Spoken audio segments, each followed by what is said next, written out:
This is the Horse Radio Network. I'm Glenn the Geek. And I'm Samantha Clark from the 2010 radio show. We are interrupting your regularly scheduled program, which will be back here in just a minute or two after Samantha and I tell you about something we're very excited about that the Horse Radio Network is participating in, and that is the first ever Para-Webathon to help raise money for the Para-Equestrian team attending the World Equestrian Games this year. Well, Samantha, as you know, we are very involved in the World Equestrian Games, and we love the para-athletes that are attending the games. We do, and this is the first year, this is the first time that they'll be riding alongside the able-bodied athletes, and we'll have 8 disciplines all together, and we want to help them come here. We want to help fund them. They don't get much help, and we're going to do everything we can to alleviate that. And we're doing that with a telethon, a Jerry Lewis-type telethon that we're doing on June the 8th. It's a Tuesday evening, June the 8th from 7 to 9 p.m. Eastern Time. It'll be a video telethon where we'll have many of the para-athletes that are going to be attending the games are flying in here to Lexington to join us in the Alltech TV studio. So this will be broadcast live through many, many websites across the internet. You can find it, though, at horseradionetwork.com. It'll be right on the homepage there from 7 to 9 p.m. And we encourage you to watch. We're going to be telling the stories of some of these tremendous athletes. Tell us who's going to be here. Well, I will be co-hosting it with our spotlight rider from the 2010 radio show, Susan Trebus. She's a para-equestrian rider, and she is hoping to be selected and ride at the World Equestrian Games this year. We also have the team coach, Missy Ranshausen, coming in. We also have the 3 times national para-equestrian champion, Becca Hart, coming in, as well as Hope Hand, who's the president of the association. And we have a number of guests calling in, some special guests that will keep as a surprise. And we encourage everyone to call in and donate and to watch. And I think the general consensus is that most people are just inspired and humbled and honored to be involved, which I am too. And when you hear the stories of what these athletes, Olympic-level athletes, have overcome to get to where they are, it's just amazing. And we're hoping to tell those stories on Tuesday night, June the 8th, from 7 to 9 p.m. We want you to join us. We would encourage you to donate, whether it's $5, $10, whatever it is. We'll have a phone bank set up, thanks to the help of the good folks over at Alltech. And we'll be doing it like Jerry Lewis which means that Samantha will be singing and dancing. We will not be singing and dancing, Glenn. But we'll be talking and chatting and sharing stories, like you said, and it'll be fantastic. Please join us. First ever, let's make it a success. June the 8th from 7 to 9 p.m. Go to horseradionetwork.com to watch it. We'd be happy to have you join us. This is episode 54 of the Dressage Radio Show on the Horse Radio Network. We would like to thank our sponsors, Kentucky Performance Products. They offer supplements designed to give you the most value for your dollars. Visit them at kppusa.com.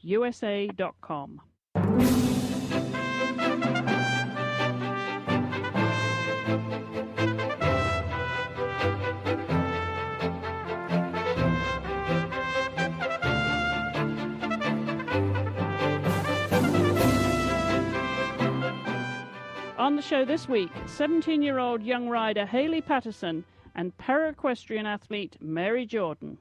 Paxton is one of 2 horses I'm taking to the U.S. selection trials, and she's a very dear one to me because she's the first horse I ever bred, raised, and trained myself. She was literally born in my lap. This is Chris Stafford in Lexington, Kentucky. And I'm Mary Lordson in Harvard, Massachusetts, and you're listening to the Dressage Radio Show. Hi, Mary. Hi, Chris. Welcome back. How are you? I'm doing great. Good. And I know you had a competition last weekend, and so good experience all round? Yes, I had one just this past weekend. I competed at the CDI Allentown show in Allentown, New Jersey, and I can honestly say there was a lot of ups and downs over the weekend. But overall, I was very pleased with the show. Well, good for you. So you're really consolidating now. You've got how many horses are you competing with now? Just how many am I competing? Yes. I'm just competing Rosignol this year. Really putting all of my focus onto him, and in my pursuit of the young rider team and the USCF Nationals. So it's just me and Rosie out there. Excellent. Well, it's nice to be able to just focus on one horse, I'm sure. It is. I definitely appreciate it, and the bond between us is just getting greater and greater because of it. So I'm very happy with that situation. Good for you. Good for you. And have you been doing any modeling since we last spoke? Let's see. Since we last spoke, I haven't, only because I've had two shows. I had one this past weekend and the one before, so really all my focus has been in the competition arena, but I will have some events that I'll be doing shortly. I have a mini break right now between competitions, and I hope to do some more modeling work between now and then. Terrific. Well, good for you. Now, I know I follow you on Twitter, so you're getting around. I know by what you do on Twitter. You're a very active new media girl, aren't you? I am. I have to say I'm a Twitter addict and Facebook and just everything else out there. Especially I think having the iPhone, you feel completely attached to the internet world. It's a good and bad. Yes, certainly it has its pros and cons, I know. But talking about young people on the show here, you've got a great guest this week. Tell us about your friend. We have my friend Haley Patterson, who I met actually down in Florida this past winter. I boarded Rosie at her beautiful facility in White Fences of Waxahachie, and I became very close with Haley, and she is a really incredible equestrian. She juggles both dressage at a very high level. She's competing in the FEI junior classes at this time, and she also is one of the top young barrel racers in the nation. So she's got a lot going on and is incredibly interesting and dedicated to both of her horses, her dressage horses and her barrel racing horses. Wonderful. We'll look forward to hearing from her a little bit later on the show. And I was able to catch up with one of our para-athlete friends, Mary Jordan. You know, she is obviously looking for a place on the WEG team at the World Equestrian Games this year, so working for qualifying scores. She's got her qualifying scores now, and she took a trip up to Canada this past weekend to compete in a competition up there with some other American riders. And they had a team and individual competition. So we're going to catch up with Mary a little bit later on in the show and hear about that trip and also her road to WEG. Looking forward to that conversation, with sharing that with you a little bit later on in the show. But we have just a couple of items of news, Mary, this week, and one of those comes from over in Europe. And our friend Ankie van Grunsven, she's just announced that she's withdrawing from contention for a place on the Dutch team for the World Equestrian Games. You know, she has two horses, Salinero and Painted Black, and she feels that both of them are just a little bit off. They're not really where they need to be at this stage in the game. So she has withdrawn herself from contention. And that, that's quite a significant withdrawal for the Dutch team. I know they have a lot of good riders on that team there, but Ankie's been part of the Dutch team now for so long. It will be strange to see that team without her. It sure will be. And I mean, she is such a strong competitor, and it is a shame and shocking that she won't be at these World Equestrian Games here in the U.S. But I have to say that I definitely admire her for looking out for her horse's welfare first. I mean, that's definitely something to admire, and that she really wants to step back and make sure her horses are back to top form before taking them back out in the competition arena.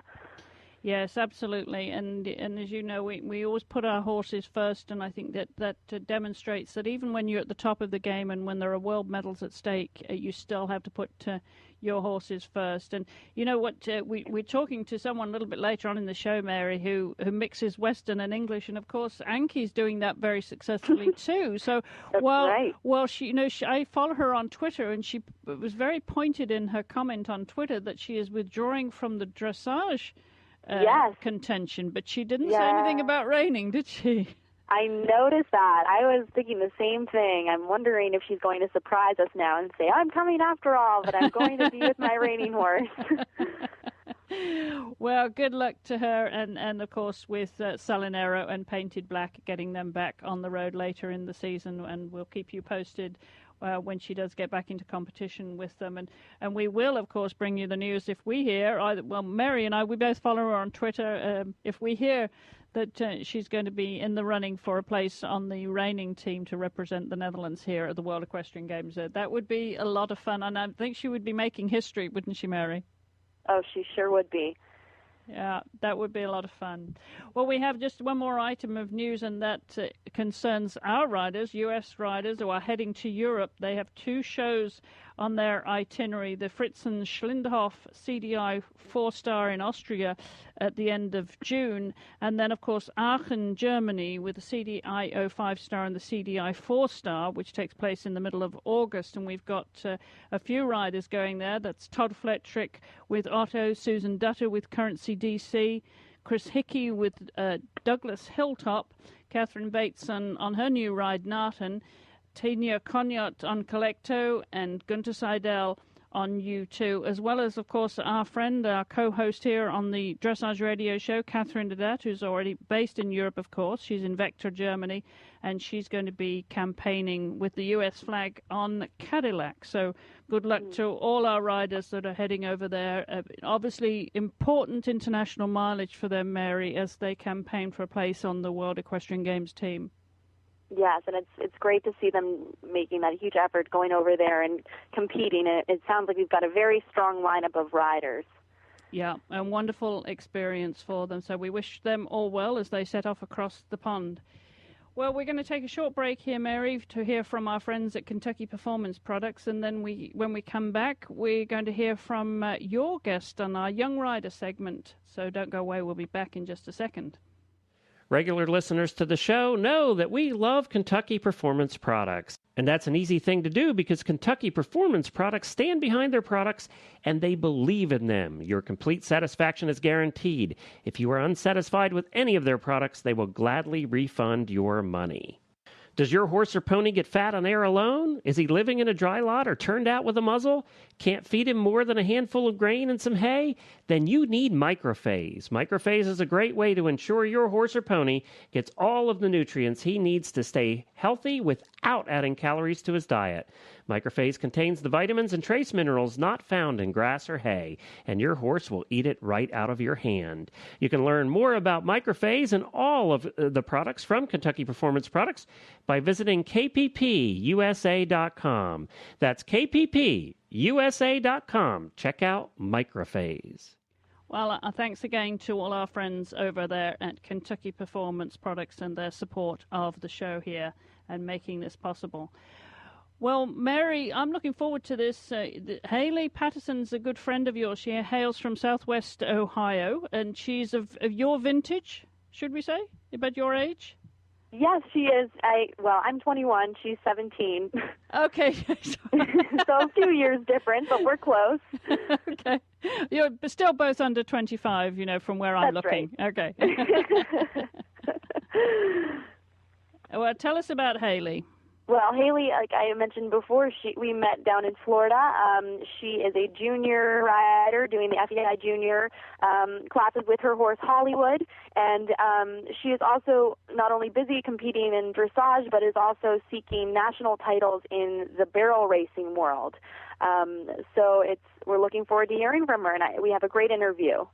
Hi, Haley. Welcome, and thank you for coming on the Dressage Radio Show. Thank you, Mary, for having me.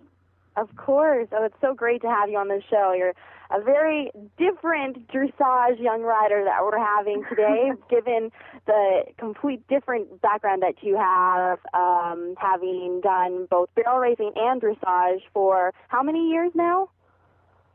About 12. 12 years. Okay. And how old are you today? I'm 17 right now. Great.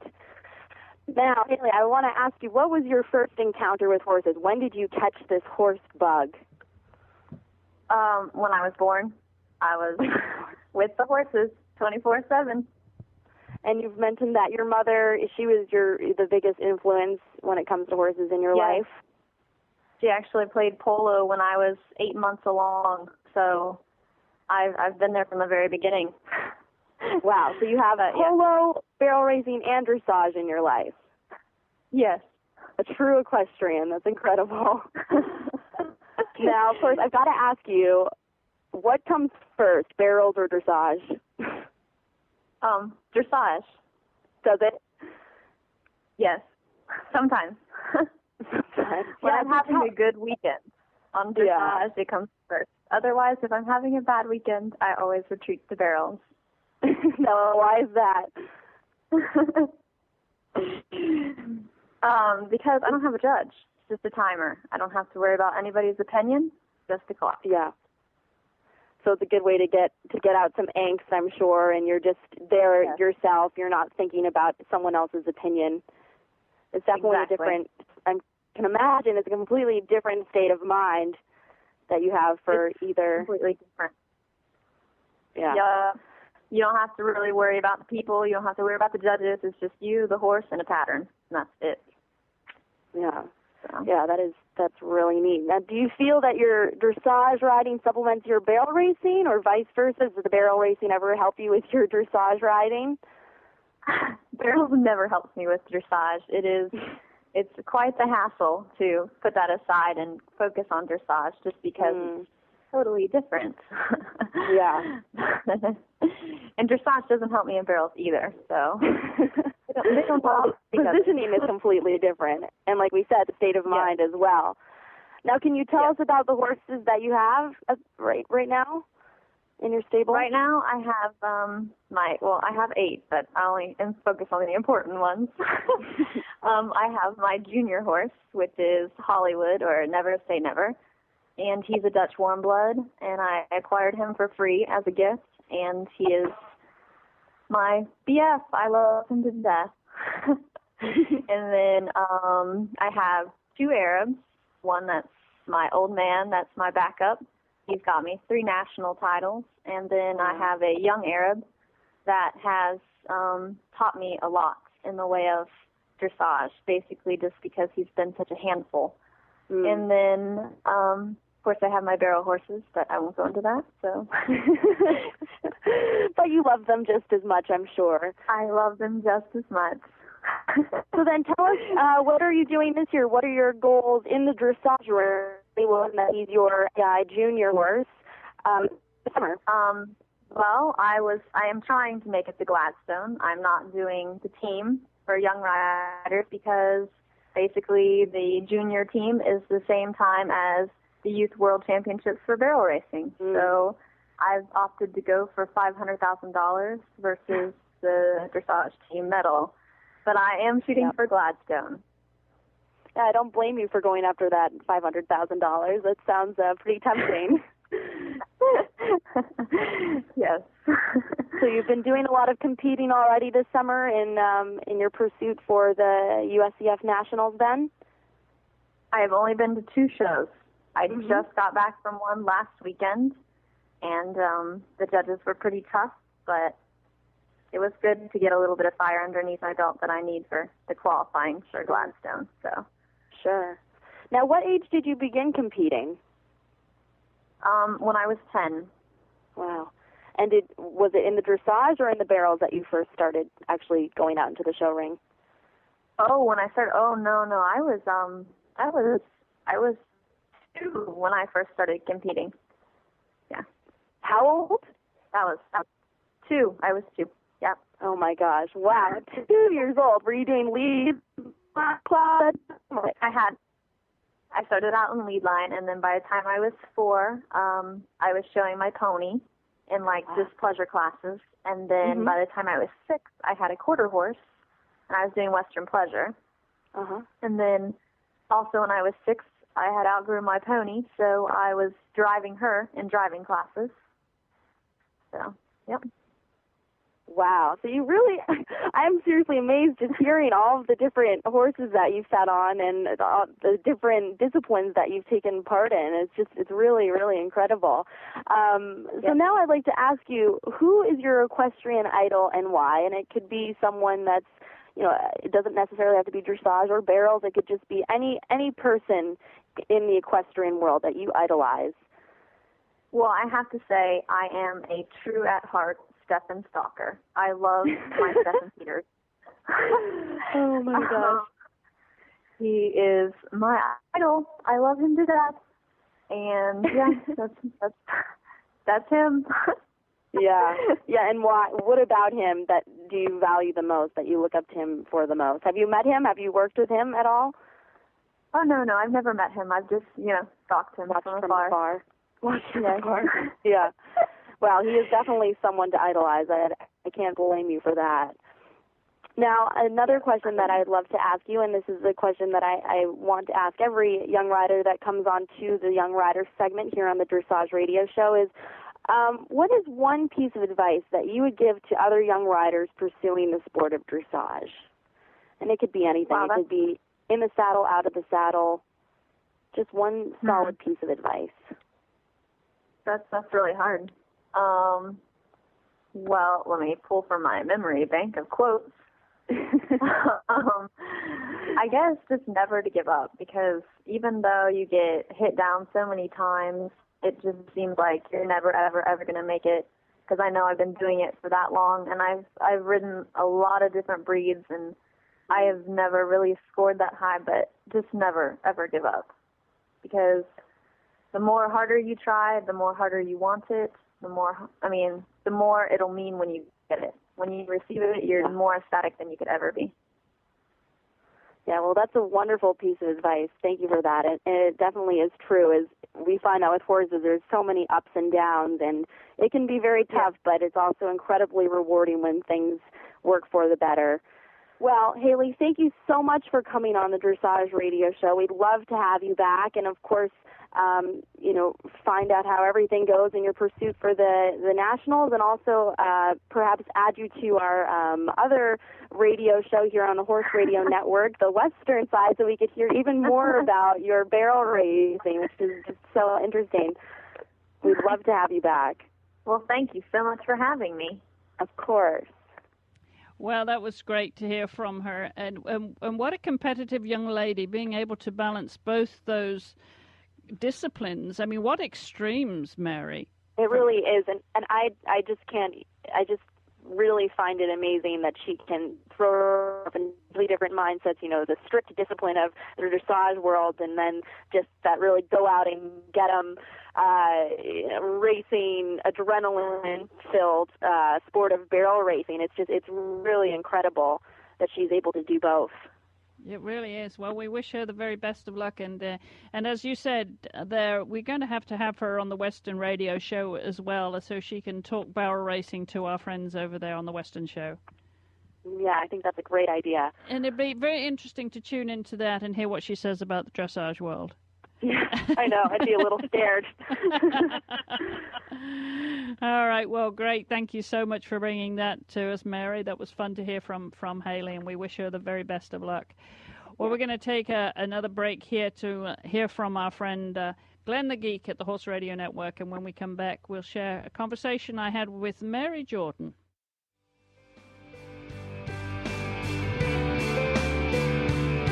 Glenn the Geek here, and we get many emails every week from people who really like the shows, and they ask how they can help support the Horse Radio Network. Well, you already do that by listening to the shows and by buying from all of our fantastic sponsors. And now you can add to that by supporting us directly and very easily. The next time you need something from Amazon, just go to any of our websites and click on the Amazon banner in the middle of the page. Then go on and buy your Amazon items. It won't cost you a penny more, just an extra click. But Amazon gives us a little bit back just because you clicked on the banner. Tell your family and friends to do the same thing. Every little bit helps us to keep giving you the quality equestrian programming that you have come to love. Thanks for listening.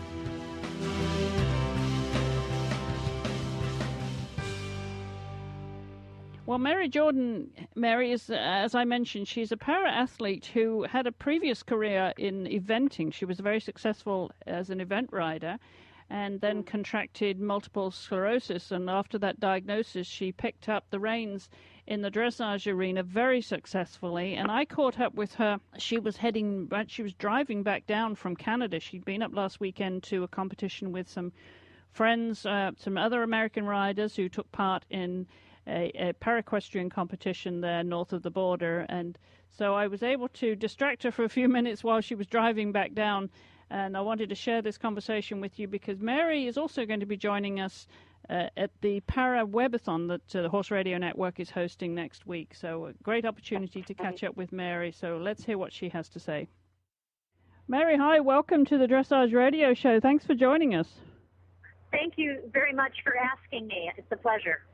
Well, we've caught you at a compromising moment, haven't you? Because you've just had an adventure up into Canada, and you're on your way back, I believe. Yes, I competed at the Para-Dressage CPDI 3-star in Ashburn, Ontario. And how was that? You just took the one horse up, did you? Yes, I took one of the horses I'm riding in the U.S. selection trials up to compete in Ashburn, Paxton Abbey. And how was the whole weekend? How did it go for you as an individual? And I believe you had team competition too. It was a very exciting weekend. It was we did have a team competition, and it was an honor to be part of Team USA.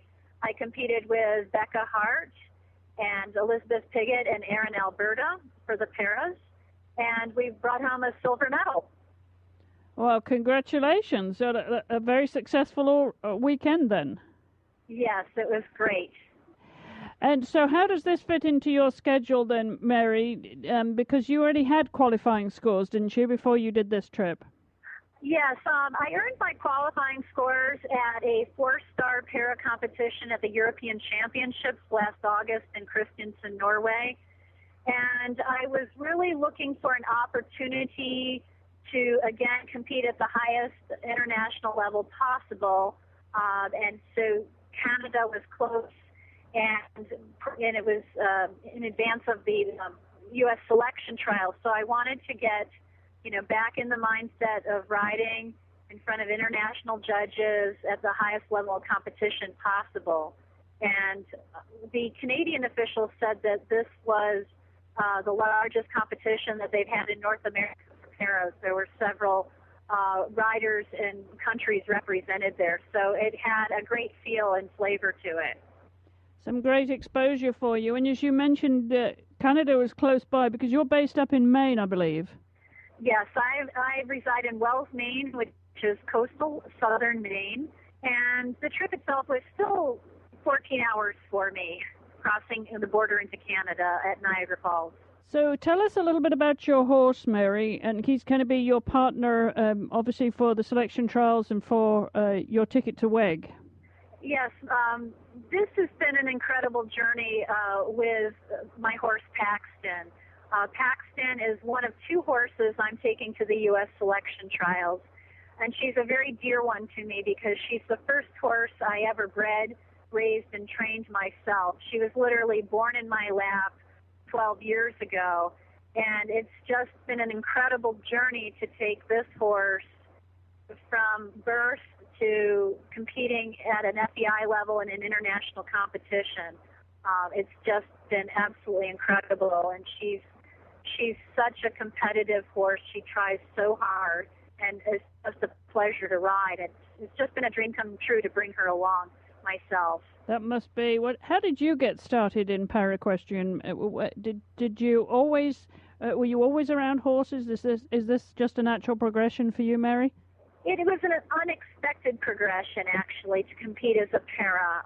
I've been a lifelong equestrian growing up in New York State, and I've competed in dressage and 3-day eventing my entire life. And actually, with this horse, Paxton, I competed her both in dressage, and I also evented her to some fairly high levels, and she was the U.S. Equestrian Association's Horse of the Year in 2007 at training level. What happened, however, along the way is that 8 years ago, I became the 3rd person in my family diagnosed with multiple sclerosis, and I started experiencing some numbness and tingling in my hands and my feet, and it progressed. And with the family history and having, taken care of my father for most of my young life, I knew what the symptoms were, and I immediately went to the doctor's office. And I know what MS is with my dad and my sister and myself. And my dad was a worst-case scenario for MS. I never saw my father stand or walk, and he was a quadriplegic. And I was extremely fearful when I was diagnosed, and I did everything in my power to stay as healthy as possible. Thankfully, with the advent of new medications on the market, I've been improving. However, I learned about para-equestrian sports through a friend of mine on Team Copaxone, who is an international para-triathlete, David Kyle, and he encouraged me to get involved. And so it was a little over a year ago that I got classified, and a month after my classification, I did my first competition with Paxton, and a month after that, I rode in my first U.S. National Championship in para-dressage. And in a whirlwind tour, 3 months later, I found myself overseas training in Holland and Germany and riding in the European Championships in Norway. So it's been an unexpected fast-track progression in para sports. Well, it certainly has, and I believe you're a grade 4 rider, is that correct? Yes, I compete as a grade 4. And so tell us a little bit now about what your schedule will be as you prepare for the World Equestrian. You're obviously preparing now for the World Equestrian Games. What would your summer look like to try and get on the team now, Mary? Well, I'm doing everything in my power to be as prepared as possible. And this competition in Canada was the start of that, getting back in an international mindset, to hone my riding skills and my horse's skills, and it really motivated me to ride and train even harder. So what I am doing with this competition under Paxton's belt, later this week I'm flying out to Kansas City to meet up with the other horse I'm riding, Brigadier, who is being generously donated to me by a woman named Dina Smith out in Kansas City, and I'm going to compete. His nickname is Buford, at a show out in the Midwest this coming weekend. Then I will come back to Maine and continue working with Paxton and take her to another New England show in Connecticut. And from there, we're bringing both horses to Chicago, and I'll have some time to train and be with both before the U.S. selection trials. And each horse is a very unique horse. They both have wonderful qualities and wonderful personalities and athletic abilities. And so I'm going to give the judges and the selectors two views of what they might be able to see with my riding. And depending on which horse, I will continue to prepare and train both horses so they'll both be primed and ready to go. And if I'm blessed enough to be able to represent my country in one of those 10 slots for the World Equestrian Games, I will be ready. Well, it sounds as if you have a distinct advantage, having been a successful competitor before your disability became obvious, Mary, with eventing, and obviously the dressage that's involved with that sport. Do you feel that gives you a competitive edge now in pure dressage? I think it really helps because, again, I've been competing in dressage and eventing since I was 12 years old at regional and national levels. And some of the eventing championships that I've been to with Paxton, one in particular, the championship class had 72 competitors from all across the country in one class. And so you kind of learned to deal with a lot of people who want the same thing as you do in big lambs that are all there for a reason and have a thirst for competition. And I think I learned that every point counts and that you can never, ever give up on your dream and your goal to do it as well as possible. And with eventing, because it's 3 phases, it's never over until it's over. So you really fight for every point, and you fight for your score. And I think the eventing really taught me that.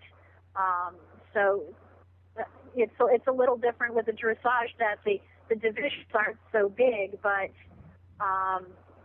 they're still competitive. So to go into it and really want to push to be the best you can and produce what you can, I think that's helped with my competitive experience because I've now ridden in 3 national championships, the European Championship, and last year I did the eventing championship with my young horse, Patterson sister. So I always seek to compete at the highest level that I can, and I think that's really helped hone my competitive skills.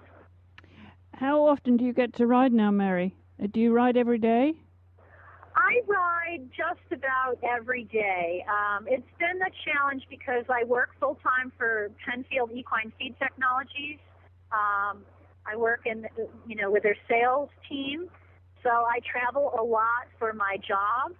I also am a motivational speaker for MS and with Team Copaxone, so I travel around the country to speak to groups of patients. And, so I work full-time with that as well. And I have a 13-year-old son, Tristan, in junior high school.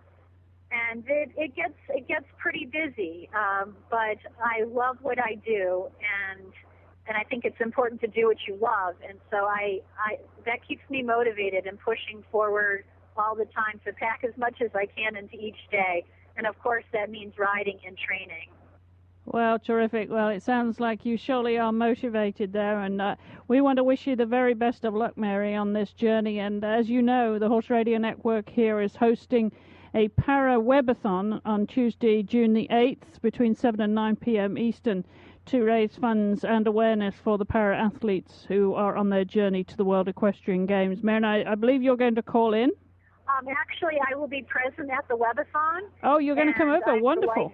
Be there in person, because this very much is a journey for the sport and for myself as a para-athlete and the journey to the WEG. And I really hope in all that I do, whether I make the team or not, that my experience will be to raise awareness about para-equestrian sports and about multiple sclerosis and the significance of never giving up on the dreams that you set for yourself. Because we live in a new day and age of great hope with our different disabilities and diseases, and we have the backing of a lot of science. And with all of these advancements, athletes can continue to move forward and achieve their dreams. Absolutely. And if my experience is one where I can tell people I went from being flat on my back, unable to stand or walk, to riding at the highest international level I've ever ridden at, something I didn't foresee as being possible at the onset of my diagnosis. I hope that will inspire others to dig down deep and follow their dreams and do the same. It truly is an inspirational story, Mary. We want to wish you the very best of luck. And, well, I look forward to meeting you, actually, next week then, as we film the Para-Webathon that we're hosting at the Old Tech Studios here in Kentucky. And Mary, it's been a privilege having you on the show. Thank you so much, and I look forward to meeting you next week. It's been a pleasure, and thank you so much. Well, we want to wish Mary the very best of luck. It's quite a journey, you know. It's really coming down to crunch time. You know, we're only 3 months away, Mary, from the World Equestrian Games. July, August, September. I know. It's going by so quickly.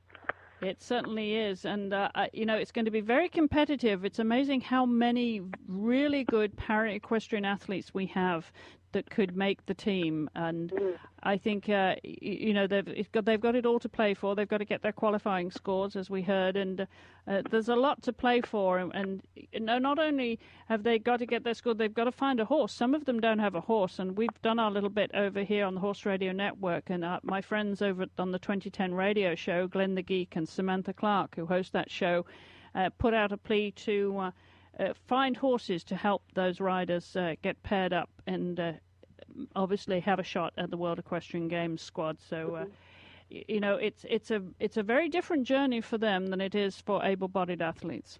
It sure is a difficult journey at that. It certainly is. Well, we want to wish them all the very, very best of luck, and thank you, Mary, again for coming on the show. Mary, I think you've got a very interesting tip of the week and some great advice that we can go organic with our horses just as we do as humans. Yes, I do. And, I also want to mention that we should also try to avoid feeding sugars to our horses. So many of us, there's some myths of feeding horses sugar cubes, and for some reason associate horses and sugar cubes, and it's really something that a lot of us are starting to step away from, and I think it's a great thing to step away from for ourselves and for our so there are many horse treat companies out there that pride themselves in having natural ingredients that do not contain sugar or high carbohydrate content. But of course, you can always go the traditional route by feeding chopped apples or carrots to your horses. And, it is really worth the additional 25 or 50 cents, however much more it may cost, to go organic when feeding your horses natural fruits or vegetables, because so many pesticides are pumped onto your everyday apple orchards. And I know this firsthand, having lived next to an orchard, and they are not an organic orchard, and you would be amazed when you try to come through and the amount of pesticide that they spray. And it's a bit horrifying to see, and it's so many of us are going organic for ourselves and trying to be eco-friendly and green, and focus on purchasing local food. And I think that we really should start to do the same for our equine friends. And like I said, it's worth the extra dollar or less to go organic, especially for our carrots and apples. So, I just think it's a great extra step to take for the betterment of our horses. That's a great tip, Mary. Thank you very much for that. Of course. Well, Mary, you remember last time you were on the show, your young rider guest was Isabel Liebler, and she is now taken off for Germany. She's already got there to Germany. And, we got her tweeting. We talked about her. Yeah. We encouraged her to do that, and sure enough, she is tweeting and she's blogging too. So I think we'll have a link on our website to Isabel's blog, and because it's quite a long one, isabelnml.blogspot.com. So I'll put a link. That's the easiest thing. So you can follow her adventures over there in Germany, and she's gone with those two ponies, as she told us on the show last time. So that'll be such an adventure for her. Mary, are you following her on Twitter? I sure am. Excellent. Yes. Excellent. So you retweeting? I'm retweeting as well. Yep. I know. I have to start retweeting for her. Get her some more followers, because the more followers, the better. That's right. That's right. We should tell her to mention that in her blog, that she is now on Twitter. So complete the circle there. Yeah. Wonderful. Well, we'll look forward to hearing from her when she gets back from her travels. Well, do you want to remind everybody how to reach us here on the Dressage Radio Show, Mary? Sure. You can find our show notes on the website at www.dressageradio.com. And, of course, visit our fan page on Facebook and follow us on Twitter at Horse Radio, one word, and Chris E. Stafford, one word. We can also be reached at chris@horseradionetwork.com. And, of course, there's the traditional way of picking up the telephone, and you can call 270-803-0025 to give us a ring and talk to Chris Stafford over at Dressage Radio Show. Terrific. And if you have any comments or questions or suggestions, anything for Mary as well, any ideas for Young Rider segment, or any comments and questions for Mary, I'll be sure to pass those along here. Yes, I would value your feedback. Absolutely. Sure. Yeah, we always want to hear what you think of the show, and we always want to improve it, so don't be shy. Get in touch with us all the ways that Mary just mentioned. We're very reachable. Well, I want to thank our sponsors again for making this show possible, and also remind you one more time about the Para-Webathon that we'll be hosting at the Horse Radio Network at the Old Tech Studios in Kentucky next Tuesday. That's going to be June the 8th between 7 and 9 p.m. Eastern. We'll be 2 hours online. We're going to be in, I think, over 25 websites are carrying us, Mary, which is wonderful, apart from, of course, our own websites, too, at the Horse Radio Network. There's a link on every one of our sites, so you can go to dressageradio.com, jumpingradio.com, eventingradio.com, westernradio.com, or just the Horse Radio Network. And tons of them, as I say, are carrying us around the world, so we're just delighted about that. And I know you're going to be phoning in, Mary. I sure will be. And just to remind you all that Para-Webathon is to raise funds and awareness for the para-athletes on their journey to their first ever World Equestrian Games. And that will be the first ever Para-Webathon too, and something we're really looking forward to hosting. We've got a lot of great guests, Mary. We have several para-equestrian athletes who are going to come into the studio, or they're going to call us, so we'll be talking to them one way or the other. They'll be part of that 2-hour special program. And we're also getting a lot of other guests, a lot of really top names in the sport. We're going to be talking to Stefan Peters and Debbie McDonald, to name just a few, and a lot more surprises too. So be sure to call in and support that our para-equestrian athletes. The number to call will be on our website. That will be just for that day to call in. And then if you want to donate any other time, you can, of course, go to the U.S. Para-Equestrian Association's own website. That's uspea.org, and you can donate there at any time. But we urge you to call in to our Para-Webathon next week, June the 8th, between 7 and 9 p.m. Eastern. Well, Mary, that's great fun. I think I really enjoyed the show again with you and your Young Rider segment. And, of course, having Mary Jordan, our para-equestrian, on this week, it's been a great show. Yeah, and thanks again, Chris, for having me on here. I have a great time every time. Good. Well, we appreciate you joining us, and I hope you'll come back again real soon. And, of course, I'll be back next week. But what are you going to be doing? Did you say you don't have a competition anytime soon, Mary? You've got a bit of a break now? Believe it or not, I have 1 week off where I don't have a competition, and then it's 2 more qualifiers, and hopefully the Young Rider, the North American Young Rider Championships at the end of July. Terrific. Okay, well, we look forward to seeing you here in Kentucky. Hopefully you'll make that journey down from Maine to Kentucky for the Young Rider, the North America Junior Young Rider Championships, which take place in the Kentucky Horse Park. I look forward to meeting you, Mary. Yeah, that'd be great. Nice to meet face to face. Absolutely. Well, thanks again for joining us, everybody. I'll be back here same place, same time next week. So until then. Thanks for listening, and remember to practice safe riding by always wearing your helmet.